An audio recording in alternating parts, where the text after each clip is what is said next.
Bueno, hasiko gara. Eskerrik asko tortzagatik Donostiako Udalak eta Santelmo Museoak antolatutako hitzaldi honetara. Gaur bakizue Susan George dugu gurekin eta ez dugu. Vamos a hablar del TTIP, el tratado que están negociando los Estados Unidos y la Unión Europea. Este tratado creo que es un ataque contra la democracia. Es un tratado que de formalizarse, de firmarse y ratificarse, dará un enorme poder a las corporaciones transnacionales y quitará el poder a los ciudadanos y a sus representantes políticos y sus gobiernos. Así pues, la razón por la que estoy hoy aquí es porque quiero que ustedes sepan todo esto, que se lo comuniquen, que se lo cuenten a otras personas para que cuando llegue el momento tengamos suficientes ciudadanos informados al respecto de este tratado y que todos podamos movilizarnos.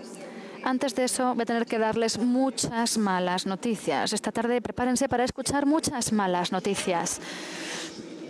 No podemos aceptar este tratado. Y cuanta más gente lo conozca y sepa sobre él, más posibilidades tenemos de derrotarlo. Pero los medios no nos acompañan mucho. No sé en España cómo serán las cosas, pero sin duda en Francia y en otros países en los que he hablado, los medios de comunicación no hablan sobre este tratado.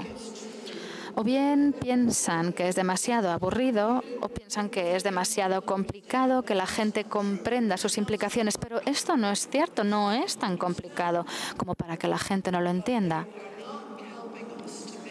Lo cierto es que no nos están ayudando a darlo a conocer y, en mi experiencia, cuanto antes la gente sepa de lo que va este tratado, mejor. Porque cuanto más sabe la gente, más quieren leer al respecto. Y hay una razón para que la gente acabe odiando lo que incluye este tratado. Veamos. El nombre es Área Transatlántica de Libre Comercio. Se resume en TTIP o TTIP. ¿Es sobre comercio y es transatlántico? Sí. Es una alianza o un tratado en el sentido de que incluye una unión de empresas muy grandes a ambos lados del Atlántico, y de esto hablaremos con más detalle en un momento. Pero este tratado, esta asociación, no es entre las personas, entre los pueblos de los Estados Unidos y de Europa, sino únicamente entre las élites y las grandes corporaciones. La parte de comercio, ¿es sobre comercio? Bueno, solo un poco. Porque en cuanto la gente piensa en comercio, piensa en vender cosas cruzando las fronteras. Y a veces hay aranceles que se deben abonar si se quieren vender sus productos en otro país. Y entre Europa y los Estados Unidos, los aranceles son muy bajos ya.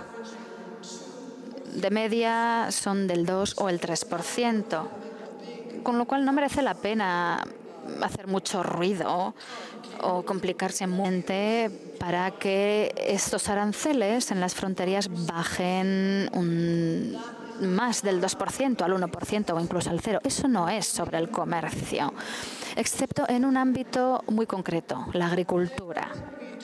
En este ámbito sí que tenemos protecciones en Europa. Y además creo que están bien esas protecciones. Es bueno que las tengamos porque, en primer lugar, las granjas estadounidenses están muy tremendamente mecanizadas y capitalizadas. Tienen superficies enormes Y los granjeros que tienen menores granjas en Europa no pueden competir de ninguna manera con la agricultura estadounidense, donde tienen entre 60 a 200 hectáreas. O sea, no hay forma posible de competir con la producción industrial que, por ejemplo, para la soja y para el maíz es enorme, y son alimentos que se encuentran en prácticamente los Estados Unidos. Los que vengan de los Estados Unidos serán organismos genéticamente modificados en al menos el 85% de los casos, si proceden de Estados Unidos. Repito, esa es una de las razones. Son transgénicos, claro. Otra razón por la que nuestros granjeros no pueden competir, y he visto hoy un mensaje al respecto en Internet que me ha agradado mucho. He visto que el ministro de Agricultura polaco decía que los granjeros polacos no pueden competir y que tenemos que protegernos de esto. Si se adopta este tratado, será muy malo para Polonia, decía, pero también será malo para Francia, para España y para otros países, porque tenemos muchas granjas pequeñas, mientras que en los Estados Unidos hay 2,2 millones de granjas que alimentan a todo el país, 300 millones de personas, y encima, además de eso, son el mayor exportador agrícola del mundo. Eso les da una idea de su productividad. En Europa todavía tenemos 13,7 millones de granjeros, pero si se adopta este tratado, les prometo que vamos a perder millones de granjeros. ¿Y qué hacemos con ellos? ¿Cuál va a ser su empleo? ¿Qué va a ocurrir cuando pierdan sus medios de vida, su trabajo en la agricultura? No tenemos ya suficiente desempleo en Europa sin necesidad de arruinar nuestras propiedades agrícolas. ¿Y quién va a proteger nuestros paisajes si no son los granjeros? Tenemos la suerte de vivir en países muy hermosos, y eso se debe en gran medida al hecho de que han sido cultivados durante cientos y cientos de años. Entonces, simplemente porque los estadounidenses quieran exportar su maíz y su soja y muchos otros cultivos más a Europa, no es una razón suficiente para bajar nuestros aranceles, que en la agricultura la media, ahora, como les digo, es del 12 al 14%. Entonces, el tratado va en este sentido. Es sobre agricultura y en menor medida sobre automóviles, pero no trata mucho más sobre el comercio. Digamos, entonces, tratado transatlántico de comercio e inversiones. Está también el elemento de las inversiones, y eso sí, trata mucho de inversiones. Ya tenemos muchas inversiones transatlánticas, casi 3 trillones de dólares. Hay más inversiones estadounidenses en Europa que viceversa, pero son unos 3 trillones. A mí me cuestan mucho los números en español y espero que los traductores, las intérpretes, puedan traducirlo bien. Estamos hablando de un 3 seguido de 12 ceros para aclarar las cosas. Ese es el volumen de la inversión. Esto podría ser una buena idea, pero una de las principales cláusulas de este tratado tratará sin duda sobre una disposición muy concreta para salvaguardar a los inversores. Bien, esta disposición tiene una larga historia tras de sí, porque en la actualidad hay 3.200 tratados bilaterales, repito, 3.200 tratados bilaterales que ya han sido firmados, y todos ellos incluyen ya esta cláusula. Esta cláusula se llama el sistema de acuerdos de inversores y estados. Inversores al Estado. Esto significa que si una compañía no está satisfecha con el tratamiento que le da un gobierno, o si no está contenta cuando un gobierno quiere adoptar una ley nueva, por ejemplo, para proteger a sus ciudadanos o para proteger el medio ambiente o lo que sea, esa empresa, de acuerdo con estos tratados, tiene el derecho de demandar al gobierno en cuestión, no en un tribunal normal, sino en un tribunal privado, que será un tribunal con abogados privados y 3 arbitradores privados. Estos árbitros decidirán si la empresa tiene razón, es decir, si el caso procede, y en ese caso el gobierno tendrá que compensar a la empresa o bien cambiar la ley. Voy a darles algunos ejemplos para que lo comprendan. De acuerdo con un tratado que fue firmado por la mayoría, sobre todo la mayoría de los que firmaron eran europeos, había una empresa, Vattenfall, sueca, que demanda a Alemania porque Alemania decide deshacerse de sus plantas nucleares. Y esta empresa sueca distribuye electricidad, produce electricidad. Su queja es que eso va a dañar sus beneficios. Si la empresa no se cumplen, tiene derecho a demandar. Si siente que se le ha expropiado parcialmente, entre comillas, tiene derecho a demandar. Y Vattenfall está demandando 4.800 millones de euros a Alemania porque decidió deshacerse de la energía nuclear. Así pues pueden ver hasta qué punto puede ser dañino para cualquier país que quiera cambiar sus políticas. En otro tratado, dos tratados más de hecho, Philip Morris, el productor de cigarrillos, de tabaco, está demandando a los gobiernos de Uruguay y de Australia, porque ambos gobiernos quieren vender cigarrillos y tabaco en paquetes lisos y les quieren poner un logotipo muy pequeñito poniendo la marca, pero el resto del paquete serán avisos de salud, o sea, van a poner fotos de, por ejemplo, de los pulmones de gente enferma, ese tipo de cosas.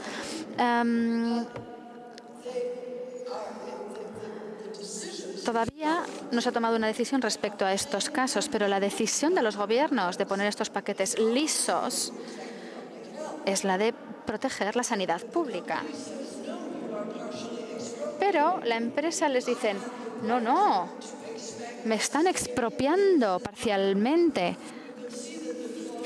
Así pues, pueden ver que estas cláusulas son muy amplias y permiten a las compañías poner en tela de juicio cada vez al país que decida adoptar una ley que mejore la situación de la población, pero no los beneficios de la empresa. Los mínimos. Es decir, creo que esto es una gran amenaza y recibieron una compensación de 1.800 millones de dólares porque Occidental pedía taladrar o agujerear perforar una zona concreta y el gobierno dijo no, ahí no se puede perforar esa zona, es una zona protegida.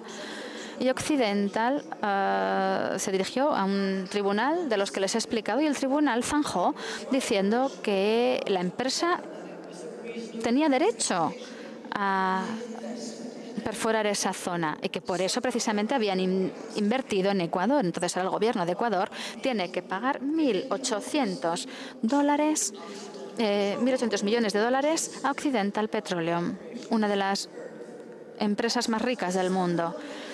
Esto es simplemente una muestra de los casos que se están dando.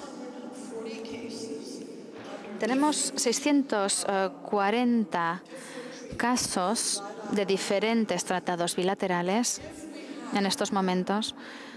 Y si tuviésemos un tratado de inversión entre los Estados Unidos y Europa, habrá miles. En un momento dado que iba de energías renovables se han dado cuenta de que sin estas financiaciones no pueden seguir adelante y están demandando a España, al gobierno. se pensó que era buena idea trabajar con las energías renovables, pero sin recibir estas ayudas financieras no son las estadísticas de todo esto, porque estos juicios son caros. Un árbitro cuesta normalmente abogados estadounidenses o británicos. De estos juicios es enorme. ¿Quién los paga? Vosotros pagáis, yo pago. Es a través de los impuestos. Y nosotros somos los que pagamos impuestos. A los gobiernos el dinero no les llueve del cielo. Por lo tanto, el coste de estos juicios puede ser de unos 30 millones de dólares que abona generalmente el gobierno. Y el número de casos, inversores los que van a poder demandar, sino todos los inversores que ya están ahí, todos esos miles de inversores que han invertido 3 trillones de dólares en 20 y pico casos. Y de esos casos, el 37% fueron decididos en favor del Estado. Se decidió en favor del Estado, en 36% que se zanjará en favor de la empresa, que el gobierno ya se hartó de pagar a los árbitros y decidieron real. ¿Por qué? Bien, porque simplemente pasa por encima de nuestro sistema de tribunales. Nosotros tenemos tribunales democráticos. Hace 40 años, cuando empezaron a firmar este tipo de tratados bilaterales, uno podía decir, bueno, en algunos casos, algunos países tienen sistemas de tribunales muy corruptos, como Pakistán, muchos países africanos, hay mucha corrupción y se podía pensar que era lógico tener un sistema privado para que la protección de la inversión fuese justa. Vale, pero no se puede decir eso de los tribunales de los Estados Unidos y Europa. Y no se puede decir que los tribunales españoles no vayan a tomar decisiones razonables en este tipo de casos, y tampoco se puede decir de lo mismo de los tribunales estadounidenses. O sea, es un ataque contra la democracia, establecidas para proteger a los ciudadanos, al medio ambiente, el trabajo, la sanidad, y para proteger en general y asegurarnos en circulación en el mercado un producto viejo que no esté en bien buen estado, es algo que se está atacando. Las corporaciones dicen que podría una organización llamada el diálogo de negocio transatlántico, que fue sponsorizado por los Estados Unidos y también por la Unión Europea. Pero las que hablaban eran las empresas, unas 70 empresas entre las que se encontraban las más importantes del mundo. Se unieron o se reunieron, más bien, y decidieron qué es lo que querían fijar en un tratado. Esto lo hicieron por grupos, digamos, de químicos, farmacéuticos, automovilísticos, la gente encargada del gas y petróleo, alimentación, etcétera. Y en grupos, juntos, decidieron qué es lo que querían. Por lo tanto, esto no es una cuestión de América contra Estados Unidos. No es una cuestión de el pueblo español o europeo contra los ciudadanos americanos tampoco. Es algo que es malo para todos los ciudadanos y para nuestros gobiernos. Y este es el gran drama, en mi opinión. Estas empresas han dejado su huella, han escrito lo que han querido durante 20 años, han dejado claro lo que quieren ante los gobiernos y son ellas, estas empresas, quienes siguen adelante. Pero no son solo europeos, no son solo americanos o estadounidenses, son todos juntos. Y además, los abogados que trabajan para ellos están encantados. Dicen, vamos a tener un montonazo en este grupo del que les hablo, que ha ido evolucionando en los últimos 20 años. Ahora se llama el Consejo Económico Transatlántico. Es algo importante. Si leen lo que escriben, dicen que este consejo es un organismo político para supervisar y acelerar la cooperación entre gobiernos, con el objetivo de avanzar en la integración económica entre la Unión Europea y los Estados Unidos de América. Bien, esto es bastante increíble y lo han puesto en la web. Un organismo político. Pero esta gente nunca ha sido elegida por nadie en ninguna elecciones. Sin embargo, son sponsorizadas por los gobiernos de ambos lados. ¿Alguno de ustedes ha oído hablar de este Consejo Económico Transatlántico? ¿Lo han oído? ¿Han oído hablar de él alguna vez? Levanten la mano. Yo ni siquiera sabía que habían cambiado el nombre en 2007. Económico Transatlántico. ¿Y alguno de ustedes ha las cooperaciones entre gobiernos? ¿Tienen ustedes el objetivo de tener una integración económica entre la Unión Europea y los Estados Unidos? Nunca hemos debatido esto. Tienen funcionarios, tienen lobbies. No nos necesitan. Debatan sobre si su programa debería ser aprobado o no. Y por este motivo no sabemos casi nada al respecto. Y aquí es donde yo les pregunto a ustedes algo. ¿Habían oído nada sobre esta Asociación Transatlántica de Inversión y Comercio? ¿Quién no había oído nada al respecto antes? Pues entonces son un público, muy gente en España ya está informada al respecto. Bueno, pues está muy bien. Los grupos españoles como ATAC, pero también otras ONGs como los Amigos de la Tierra y demás están haciendo su trabajo bien y están incluyendo este tema en sus agendas. O sea que estoy muy contenta de saber que conocían esto. ¿Qué más está mal con este tratado? Bueno, he hablado de los transgénicos. Los americanos dicen que no practicamos para el cuerpo humano. Puedes ponerlo en circulación en el mercado. Y ellos dicen que nosotros no hemos demostrado que los transgénicos, los alimentos transgénicos, sean dañinos para el cuerpo humano.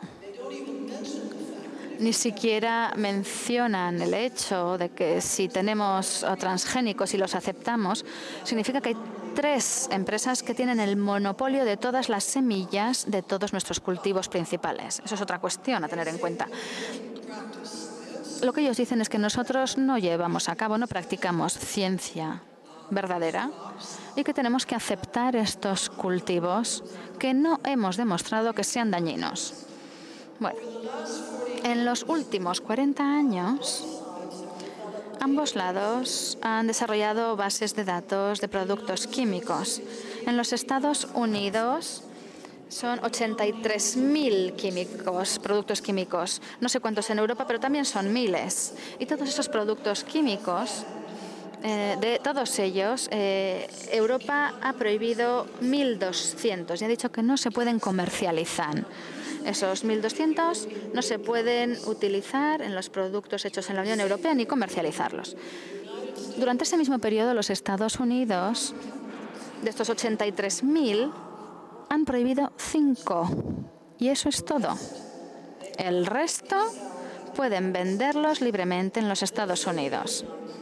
Y ellos dicen que nosotros no hemos demostrado que esos productos químicos sean dañinos.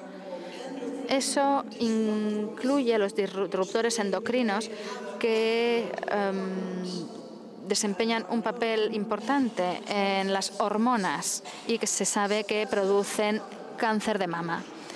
Simplemente por darles un par de datos. Pero las grandes empresas de los Estados Unidos, las corporaciones, no quieren indicaciones geográficas, entre comillas, así las llaman. Es decir, puedes hacer champán o puedes hacer vino de Rioja, vino tinto, en California. Y lo puedes llamar Rioja.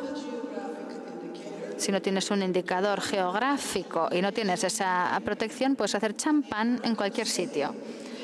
Los estadounidenses dicen que es un término genérico hoy en día, que el champán es una palabra totalmente generalizada, que no significa que tenga que ser producida en la región de Champagne, en Francia, y hay más de 3.000 indicadores de este tipo.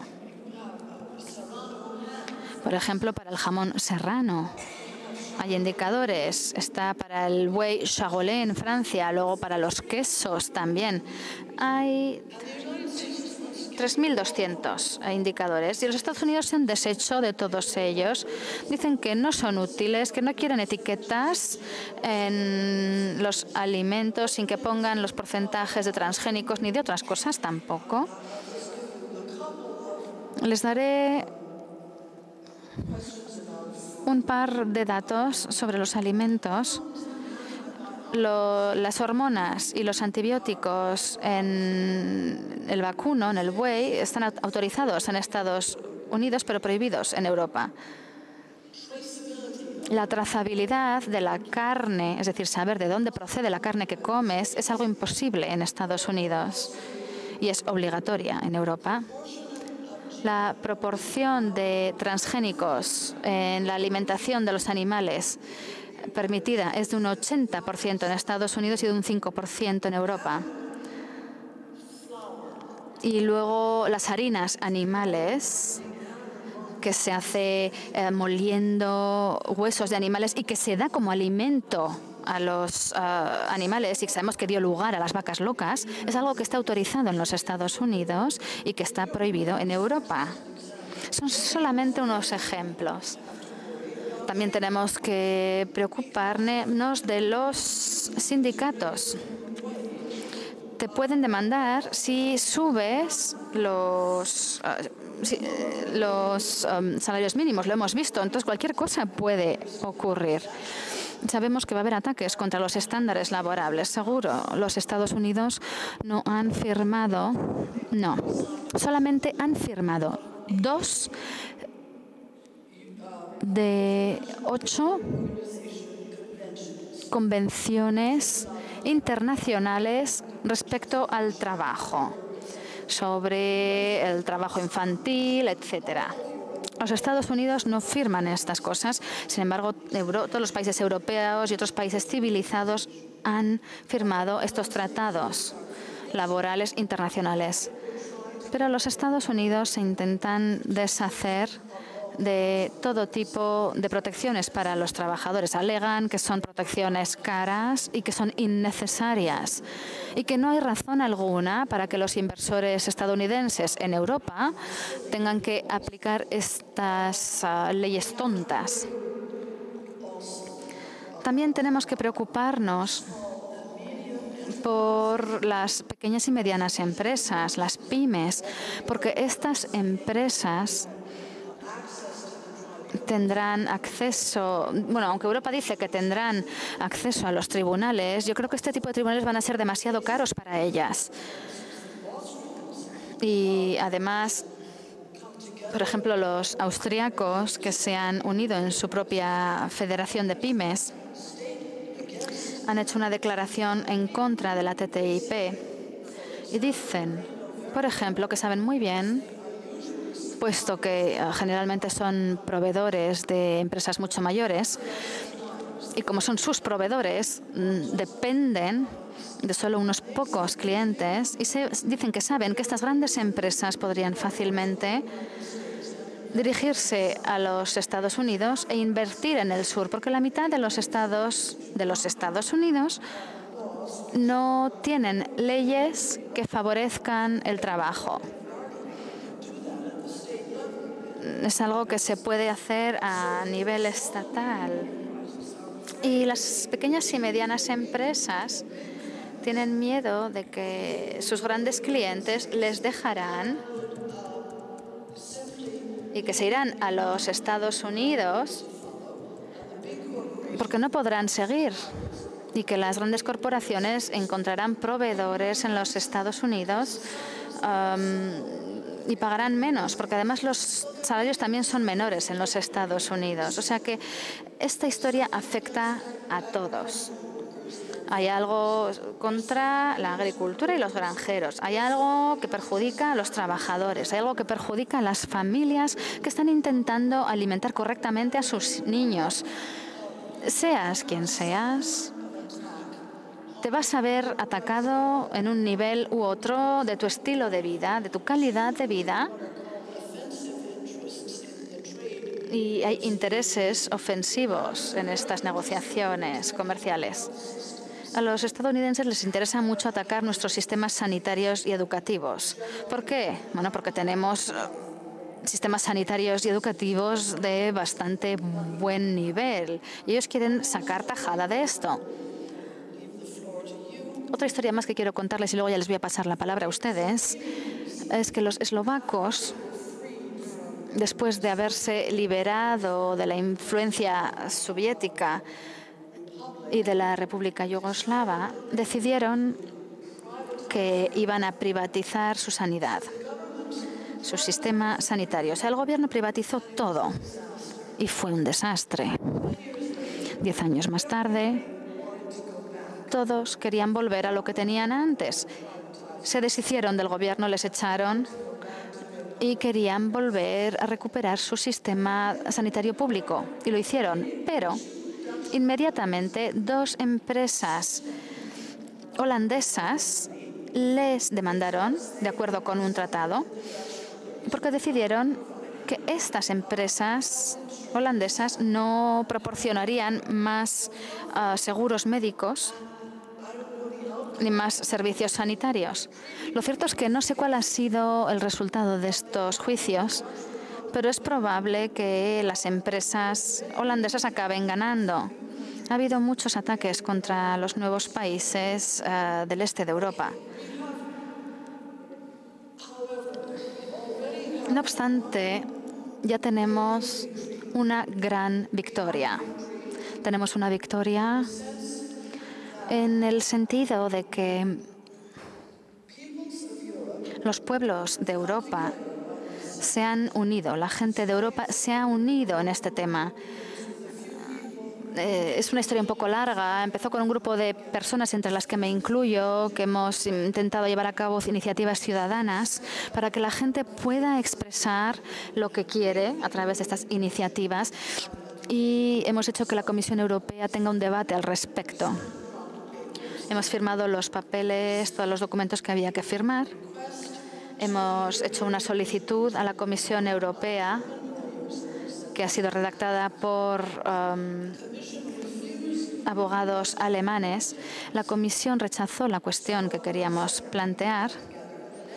Y dijimos, bueno, nos reunimos y dijimos, bueno, vamos a hacerlo nosotros mismos y tendremos una iniciativa ciudadana autoorganizada, pero lo haremos de acuerdo con las normas de la Unión Europea.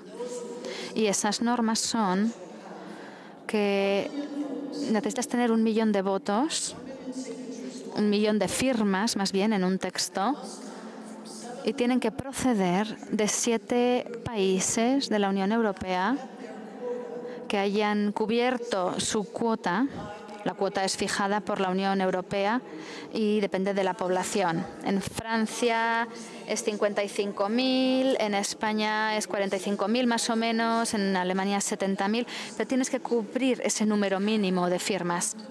Y tienes que hacerlo en 1 año. Después de 1 año, si has conseguido estas firmas, bueno, lo nuestro no era oficial, o sea que la Comisión no tiene que hacer nada al respecto, pero no solo conseguimos 1 millón de firmas en contra, sino que, bueno, además cubrimos el tratado canadiense con Europa, del cual no tengo tiempo de hablarles hoy, pero es otro aspecto. Y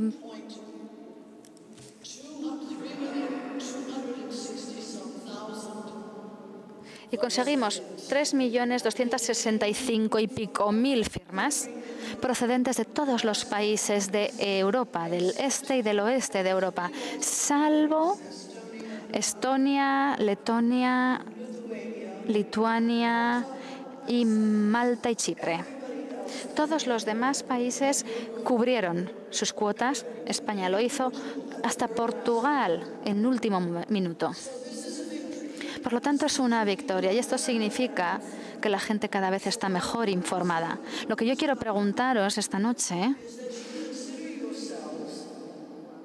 es si os consideráis, o más bien pediros que os consideréis. Quiero pediros que os consideréis embajadores de esta causa y espero que así sea.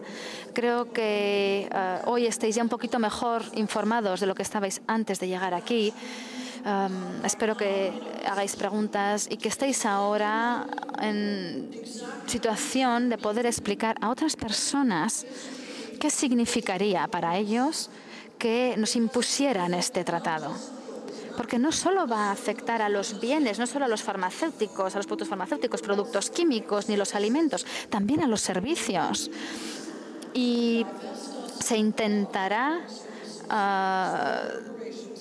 desposeernos de todos nuestros servicios públicos para que las empresas puedan aprovecharse. No solo los americanos, también los europeos. Las empresas europeas quieren subirse a este tren que es tan lucrativo. Yo estoy aquí durante un día, pero vosotros os quedáis aquí. Entonces, vosotros sois las personas de esta comunidad que ahora sabéis algo. Vosotros tenéis esta información que quizás no supieseis hace un rato y ahora tenéis el testigo para seguir adelante, para hacer que esto sea público, que la gente lo conozca, porque no vamos a acabar en el primer asalto. Hay gente que creía que podríamos terminar muy rápido con esto. Esto no va a ocurrir probablemente en 2015, quizás tampoco en 2016. Ellos no van a conseguir adoptarlo en 2016, este tratado, perdón, pero siguen avanzando. Y si dejamos que sigan avanzando, porque hay gente que se dice, oh, y les está llevando mucho tiempo, no lo van a conseguir, pero no, esta gente es muy tenaz, son como bulldogs. Si en el primer asalto no consiguieron lo que querían, no lo hicieron en el 99, entonces seguirán luchando por conseguir lo que ellos quieren. Si no lo hacen de una manera, intentarán hacerlo de otra, buscarán sus vías para hacerlo. O sea que tenemos que seguir al pie del cañón, luchando hasta derrocarles. Y sin el público no podemos hacerlo, porque la Unión Europea, los gobiernos de la Unión Europea lo quieren, siguen a estas grandes corporaciones, gobiernan en favor de estas grandes empresas. El gobierno americano actúa igual y solo los ciudadanos pueden luchar contra ellos. Quiero daros las gracias por vuestra atención. Os pasamos ahora la palabra y espero que os sintáis empoderados para hablar de este tema a otra gente e informarles. Muchas gracias.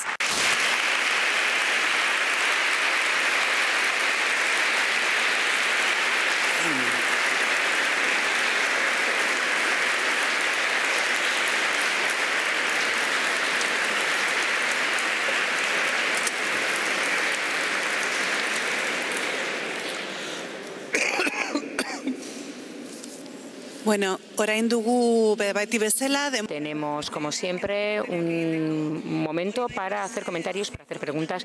Eso sí, tener en cuenta que es muy importante que utilicéis el micrófono, porque si no, las intérpretes no van a poder escucharos y no van a poder traducir las preguntas a Susan. Lo único, por favor, tener en cuenta intentar hablar con el micrófono, porque si no, las traductoras no le van a poder traducir a Susan.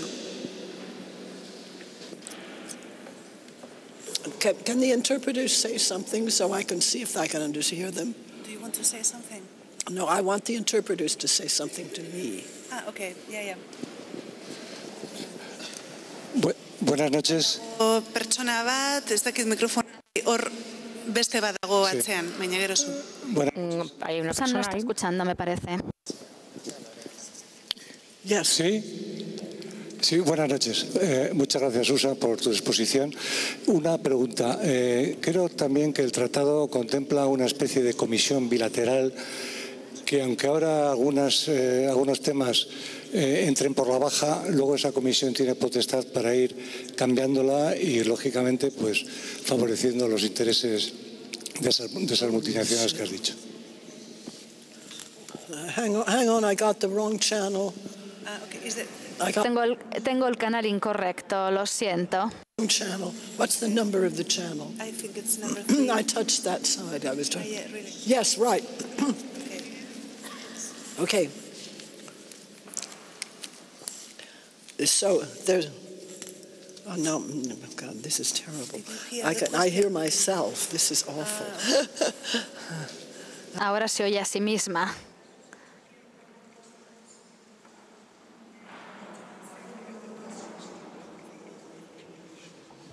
Now, El problema es que ahora solo se oye a sí misma.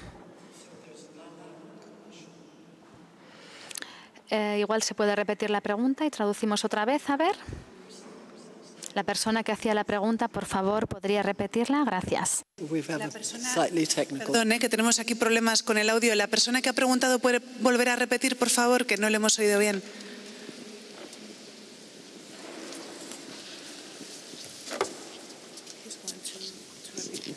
Sí, buenas noches. Comentaba que creo que también el tratado contempla un comité de seguimiento que tiene una serie de potestades que podrían, que aunque ahora el tratado se escriba en unos términos flojos o débiles o no tan duros como parece, luego esa comisión tiene suficientes potestades para ir adaptándolos a las necesidades que exijan las transnacionales, ¿no?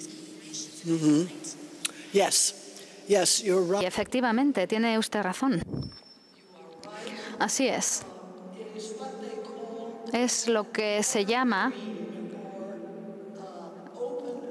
un acuerdo abierto o un acuerdo que dura para siempre, lo que significa que una vez que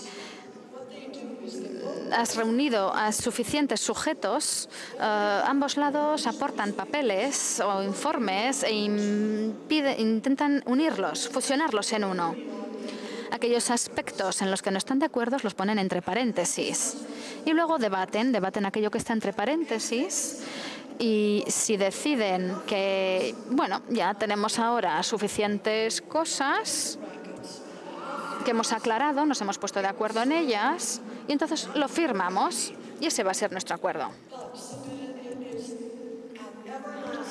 Pero como digo que es un acuerdo eterno, un acuerdo siempre abierto, por así decirlo, lo que se dice en inglés un evergreen agreement, en un año o dos pueden decidir que otros paréntesis que tienen ahí se pueden deshacer de ellos y vuelven a adoptar o acordar, y el acuerdo iba a tener el mismo poder, va a ser igual de vinculante que el que firmaron hace unos años. O sea, eso es muy, muy peligroso porque tú te puedes movilizar durante unos cuantos años, pero en el fondo nadie sabe que ellos han vuelto a reunir y tratar este tema. Son negociaciones que llevan a cabo en secreto.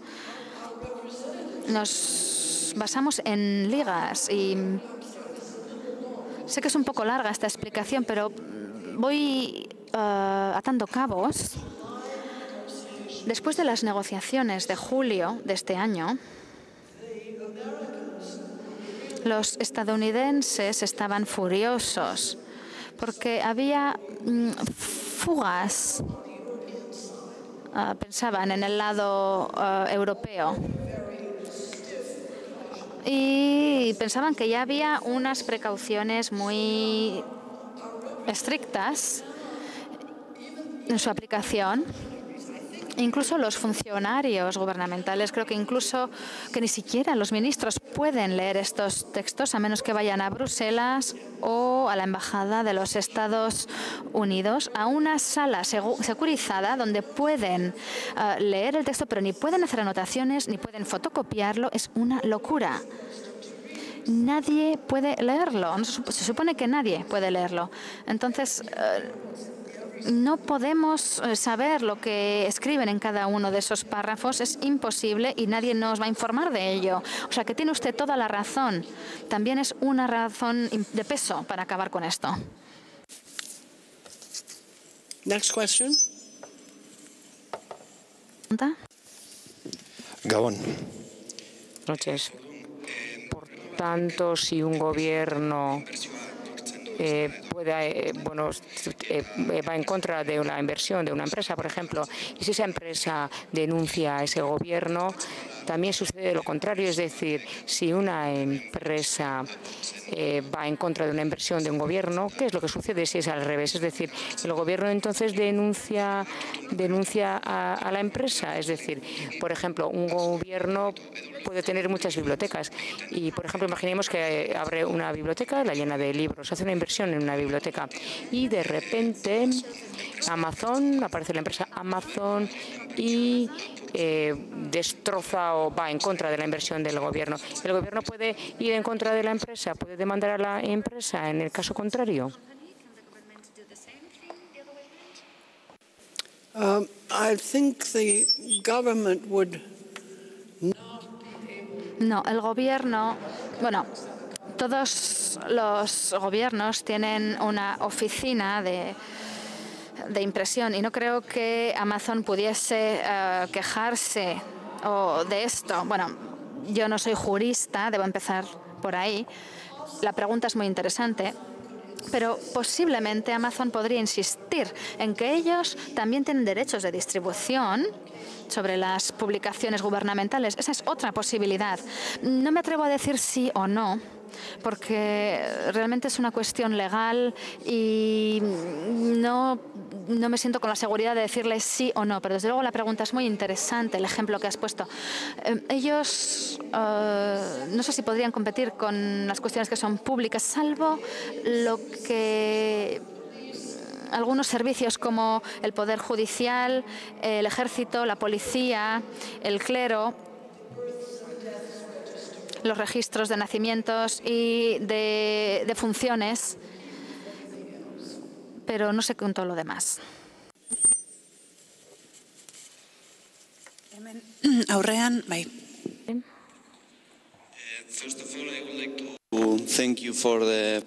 Ante todo, quisiera darles las gracias por venir aquí y darnos esta visión general sobre el TTIP.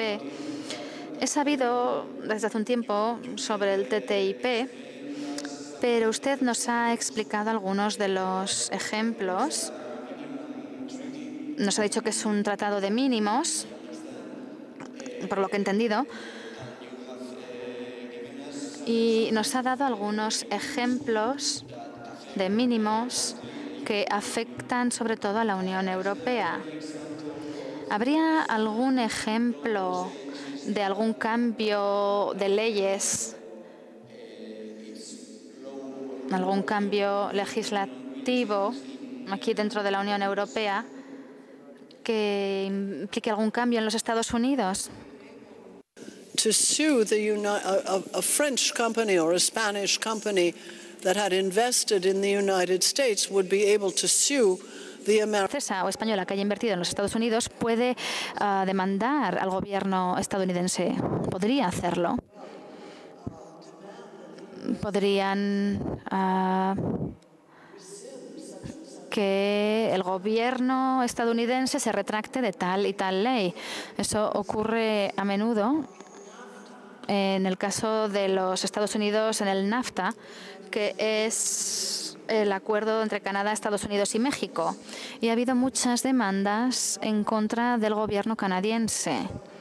Por ejemplo, creo que esto también podría ocurrir en contra del gobierno estadounidense, sí. El gobierno canadiense pidió a las empresas que quitasen un aditivo de la gasolina que era un contaminante muy peligroso y cancerígeno. Hubo una empresa que producía este aditivo contaminante y demandaron a Canadá. La empresa era estadounidense. Demandaron a Canadá y ganaron. Y Canadá tuvo que rescindir la ley. Y por lo que sé, se sigue utilizando este aditivo en Canadá. O sea que sí, es perfectamente posible que, por ejemplo, EPA, que es la Agencia de Protección Medioambiental, podría aprobar una ley y podría ser bloqueada esta ley en un tribunal de arbitraje, por supuesto. Todo es posible. Pero los Estados Unidos normalmente son los que atacan con este tipo de demandas. Esa es la realidad.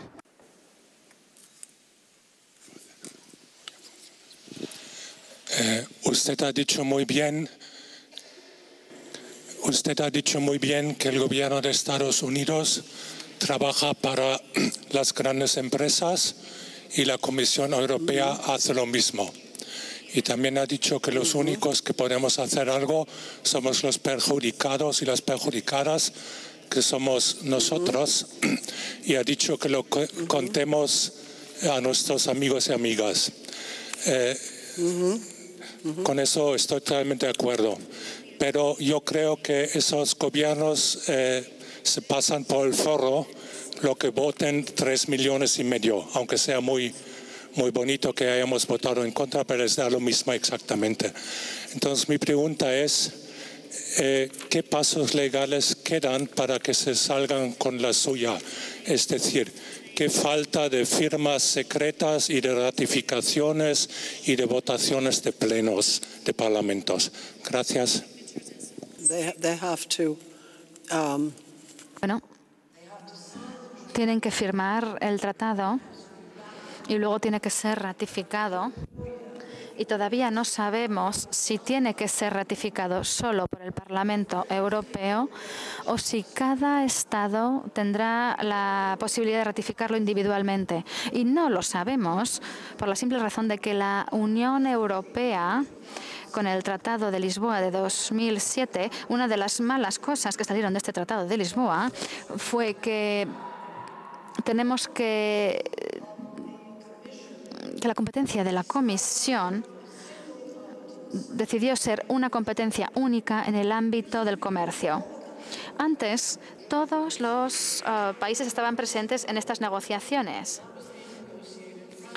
En los tiempos de la Organización Mundial del Trabajo, todos estábamos ahí. Pero ahora no es así. Ahora Europa se encarga de negociar en nombre de todos. Y Europa emitió un mandato y todos los países firmaron ese mandato. Esto es algo interesante.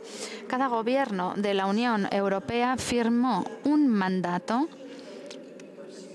dando mandato a los negociadores de la Comisión, que ahora son los mandatarios y ellos deciden. Es un mandato público.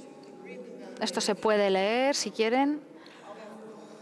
La cuestión es, ¿quién redactó ese mandato? Yo escribí a la Comisión para preguntarles quién se encargó. Y dijeron, es un grupo de trabajo de alto nivel quien lo escribió. Y dije, bien, ¿quiénes eran los miembros de este grupo de trabajo? Y me respondieron de forma muy educada, diciéndome que no tenían una lista de las personas que trabajaron en ese grupo de trabajo de alto nivel. Con lo cual, no sabemos exactamente quién lo redactó, pero probablemente abogados y demás. Entonces, legalmente, tenemos que esperar hasta el momento de la ratificación. Y puede que solo sea el Parlamento Europeo quien lo firma. Si se decide que el tratado es solamente de comercio, como es una competencia única de Europa y no hay competencias individuales de los Estados miembros al respecto, incluidas, creo que sería bastante fácil demostrar que los Estados miembros también tienen competencias, porque este tratado trata sobre todo, no solo comercio, pero va a resultar difícil porque obviamente la Comisión no quiere darnos la oportunidad de ratificar, porque esto significaría que habría campañas por todas partes y podrían perder fácilmente. Así es que sin duda no quieren que esto ocurra, pero esto queda por ver aún. Legalmente lo que podemos hacer ahora es muy poco. Simplemente podemos seguir presionando, porque ellos sienten esa presión, ¿eh? No creáis que esto no tiene ningún efecto, porque sí que lo tiene. Por ejemplo, la comisaria de Comercio, Cecilia Malmström, que es sueca, se vio tan presionada en el ISDS, en el sistema privado de tribunales, que creó algo nuevo, que viene a ser lo mismo en el fondo. No cambia nada en la base, pero se llama el sistema de tribunales de inversión, que daría el derecho de apelación, pero seguiría siendo un tribunal privado, seguirían siendo jueces pagados por honorarios, etcétera, etcétera. En fin, habría una lista de jueces, pero al final todos van a ser elegidos por la Comisión, con lo cual todo vuelve a ser lo mismo, ¿eh? Es un instrumento totalmente sesgado. Pero en cuanto se publicó esto, los americanos dijeron, no, no queremos esto, y ahora lo están debatiendo, y los estadounidenses dicen que, al parecer, quizás acepten que haya una posibilidad de recurso. Es decir, que si el Estado pierde en la primera vez, pueden apelar y intentarlo de nuevo. Pero, por supuesto, pagando una vez más estas cantidades tremendas de dinero. La legalidad de todo ello se va generando a medida que avanzan, porque sienten la presión y, por supuesto, les asusta lo que vamos revelando. Ellos creían que lo podían mantener en secreto y que podía ser como una carta certificada, pero están empezando a sentir la presión. Y el ministro de Comercio francés afirmó que no vamos a firmar esto necesariamente. Y él no diría esto, a menos que el gobierno lo hubiese autorizado a decirlo. Es algo que se publicó en un periódico. Dijo que los estadounidenses no están haciendo propuestas serias y que por esa razón no firmarían, no por la presión pública, pero claro, es que esto no lo dirían en ningún caso. Lo cierto es que sí sienten y saben que en Francia cualquier cabeza pensante, aparte de las grandes corporaciones y las élites del país, están contra ello.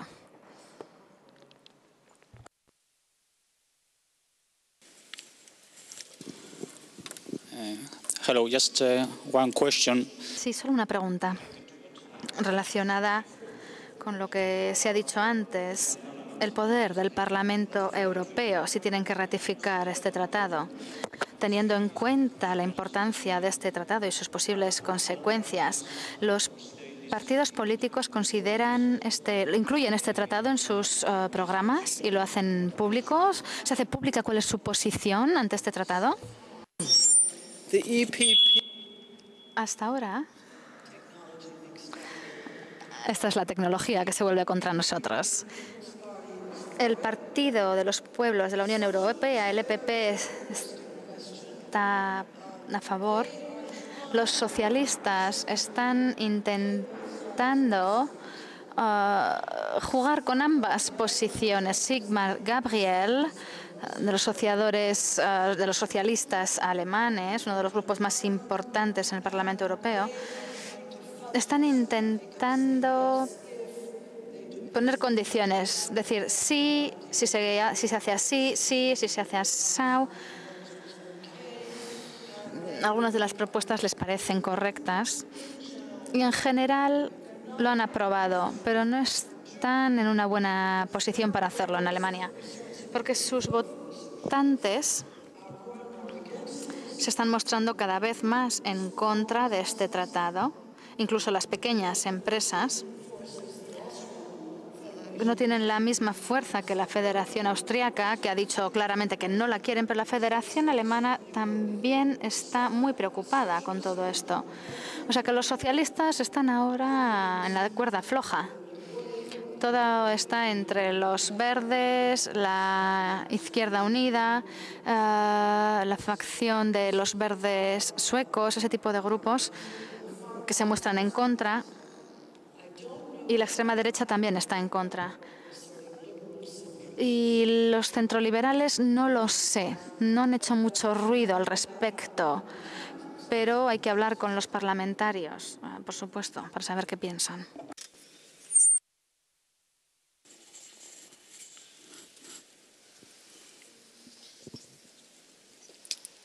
Entiendo que su conferencia fundamentalmente lo que trata es de empoderarnos informativamente a la ciudadanía europea, a la ciudadanía global, para que defendamos nuestros derechos. Secretos, mentiras, ocultación de datos de fuste, y esto ocurre en la era de la información. Hemos tenido que buscar la información, hemos tenido que leer su informe Lugano hace unos años, hemos tenido que leer a Eduardo Galeano, hemos tenido que leer a Chomsky Difícilmente a veces encontramos en nuestros medios de comunicación. Usted ha preguntado qué papel están jugando en el TTIP aquí en Euskadi o en el Estado español. Sabe perfectamente que el New York Times ha publicado recientemente que los medios españoles están en su mayoría en manos de la banca y de los políticos que están en el poder. Ha dicho, cuanto más se sabe, más querremos saber, lo ha dicho aquí. Pero es que cuanto menos nos dejan saber, igualmente, más queremos saber. En Wikileaks hay que buscar la información en muchos campos.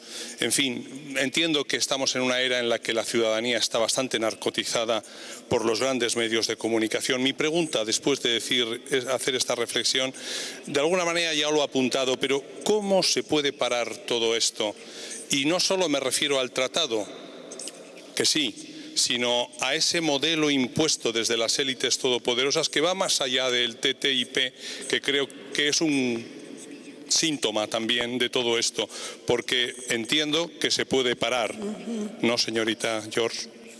Señora George.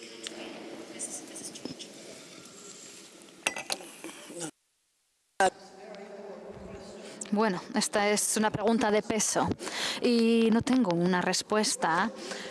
Por desgracia, el sistema neoliberal que se ha ido estableciendo durante 40 o 50 años sí, está luchando un poquito más ahora, pero sigue ahí, sigue influyendo los gobiernos. Conocemos las prácticas de austeridad y ya sabemos que no van a funcionar. Hasta el FMI dice que la austeridad no funciona. Sabemos que todo el sistema que favorece a las élites nunca va a mejorar las condiciones, la situación de la gente trabajadora normal. Recientemente he publicado algo que ha sido publicado en España, el libro llamado Los usurpadores.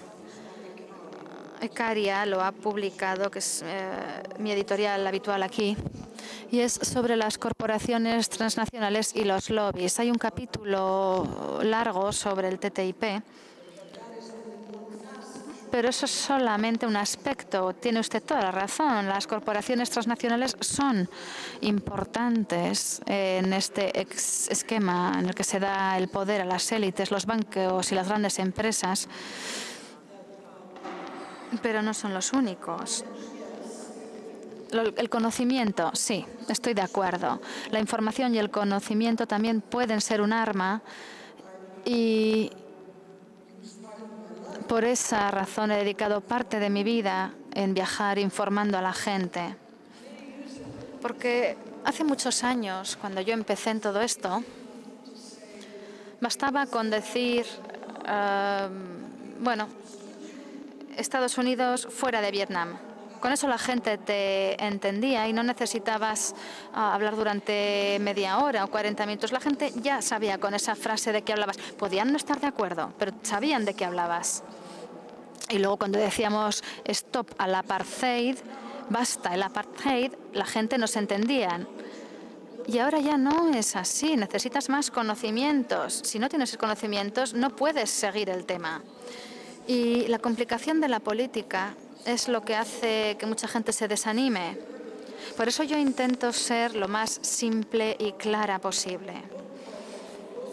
Este libro, que en español se titula Los usurpadores, publicado por Ecaria, ayudará por lo menos en un aspecto, que es el de las transnacionales y el TTIP. Aparte de esto, os podéis unir a una organización. Es muy difícil hacer las cosas solo. Algunas cosas podemos hacerlas, por ejemplo, reducir el uso de energía. Hay ciertas cosas que podemos hacer por nosotros mismos. Y hay momentos en la vida en los que no te puedes unir a una organización porque no tienes tiempo, tienes niños pequeños, en fin, todos sabemos. Ahora vivimos durante más años y siempre va a haber algún momento en el que podáis uniros a una organización. Muchas organizaciones están presentes aquí y muchos de vosotros todos habéis venido a pasar una tarde aquí aprendiendo más. Ya es algo y eso es muy alentador. Vosotros me estáis animando a mí porque se ve claramente que queréis hacer algo. O sea, uniros de la forma que podáis, ya sea en cuestiones climáticas. Ahora en Francia tenemos problemas porque no se nos permite hacer las manifestaciones que queríamos hacer durante la cumbre del clima y la gente ahora tiene que caminar en otros lugares, en el barrio 29, que está fuera del centro de París. Bueno, encontraremos otras formas de manifestarnos. Las estamos buscando y las encontraremos.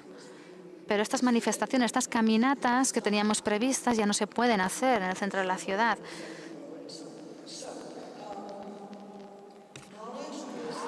Por lo tanto, el conocimiento es un arma y se empieza por ahí. Vosotros estáis aquí y eso me anima, porque se empieza por el conocimiento y ahora ya tenéis un arma. No es el único arma existente, pero es una de ellas.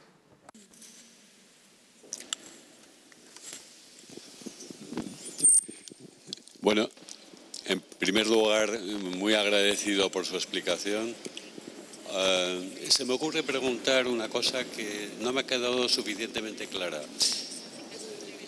Hasta ahora hemos hablado de las repercusiones que se podrán producir en los campos comerciales y en los servicios.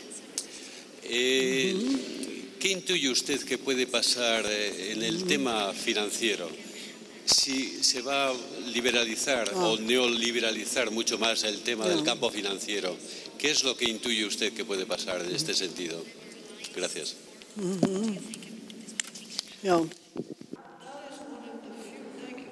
Muchas gracias por esta pregunta. Esta es una de las pocas áreas en las que los estadounidenses tienen mejores normativas que nosotros. Los bancos europeos se niegan a ser regularizados. Y en Europa se tiende a plegarse a la voluntad de los bancos. Y los estadounidenses en ese sentido están mejor que nosotros.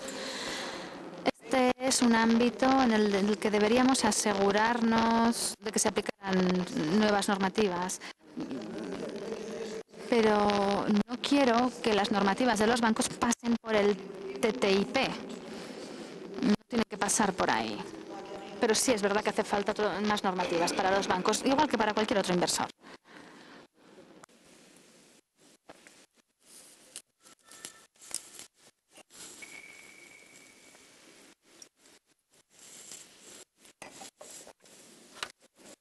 Are there other questions? Galdera gehiago?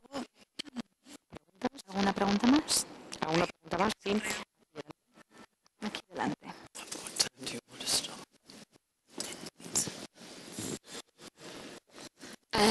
Aparte de las consecuencias que este tratado pueda provocar no solamente en Europa no solamente para la población europea y americana, ¿qué consecuencias cree usted que dará a los países del sur en ese sentido? Y segunda pregunta sería, si cree que la presencia de China como últimamente una de las potencias mundiales económicas mundiales, cree que podría presionar de alguna manera para que ese tratado, porque de algún modo no le beneficia, cree que las grandes inversiones de China aquí en Europa puedan influir para que no se lleve a cabo ese tratado.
pero sí habrá alguna norma al respecto. Por ejemplo,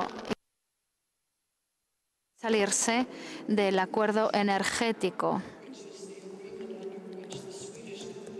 Es precisamente el acuerdo según el cual los suecos la empresa sueca está demandando a Alemania. Y creo que quieren salirse de este acuerdo, pero tienen que mantenerse ahí durante 7 años más o algo así. O sea, cuando firmas, estás firmando prácticamente de por vida, por así decirlo. No te puedes salir tan fácilmente. Pero a veces la gente dice, bueno, ya, pero ¿y si no quiero pagar? ¿Y si el tribunal privado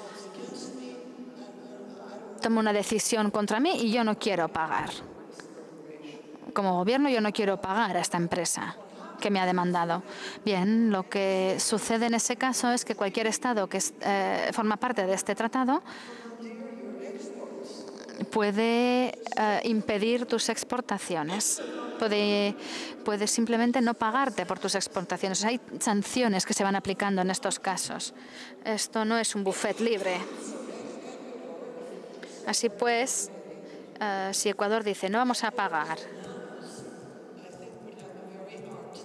creo que las bananas de Ecuador no van a entrar tan fácilmente en los Estados Unidos. Habrá embargos, por hablar claramente.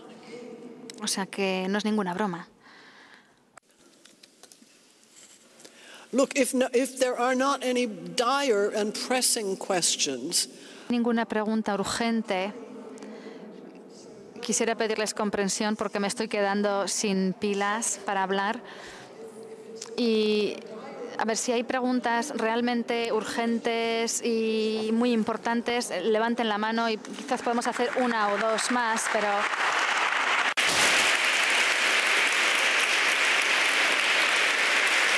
So you got my point. Thank you very much. Muchas gracias.